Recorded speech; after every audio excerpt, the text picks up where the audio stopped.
Mr. Nelson, congratulations. You're getting a chance to tell your story to the Superior Sports Network fan base. So tell me exactly how you got yourself affiliated with Alabama University.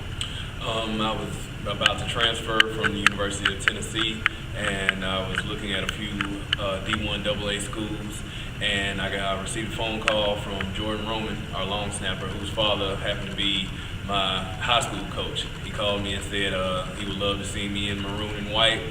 He told me about the Magic City Classic game and how the fan base is there, and he also informed me that they made it to SWAC championships last year.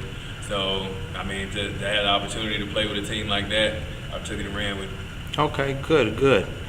Right now, Magic City Classic is approaching. It's fast approaching.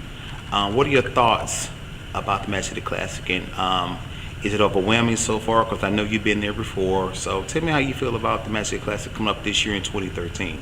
Last year when I was in the Magic City Classic, that was my first time.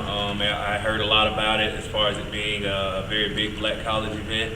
I was very excited about it last year. I always try not to build to be around the hype that surrounds a lot of these big games. I pretty much leave that up to the fan base. My job is on the field.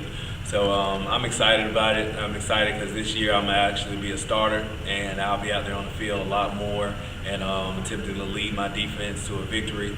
I set a goal for myself about 5-6 weeks ago that I was going to be the defensive MVP for the Magic City Classic. So I'm definitely still shooting for that and looking forward to Saturday. How do you definitely lead your team by example? I worked very hard this summer.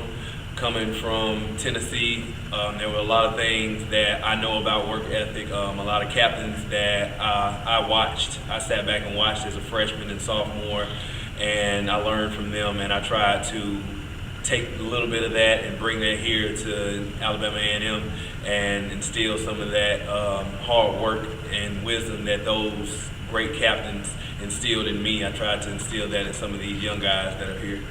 Who's your biggest motivator? My biggest motivator, I would have to say, is probably my coach from high school, my defensive coordinator from high school, Coach Kevin Gray. He took me in and he showed me everything I needed to know about playing linebacker. I was rough around the edges coming in as a freshman in high school, and he pretty much never gave up on me, and he really means a lot to me now.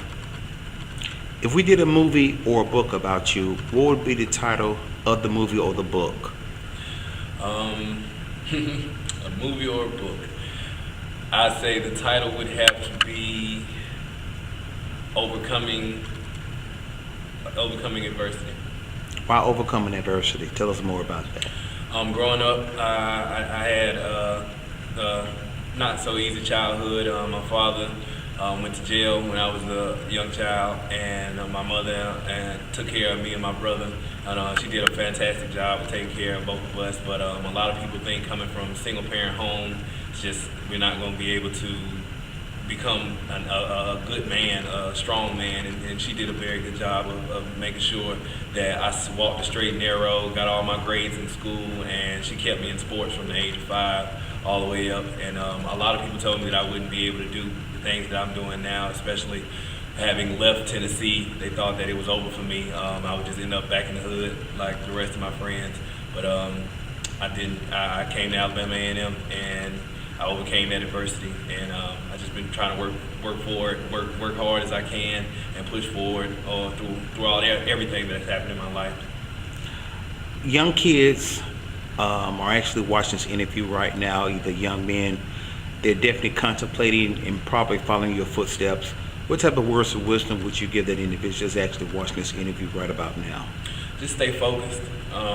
Don't live for anybody else. I think a lot of the time, the kids of this generation, we rely so heavily on our friends, and we care so much about what they say and what they think about us. If that's not bettering you, then don't allow that to lead your life. Just stay focused on your task at hand. Don't let anybody judge you. Be your own man, and keep your head high.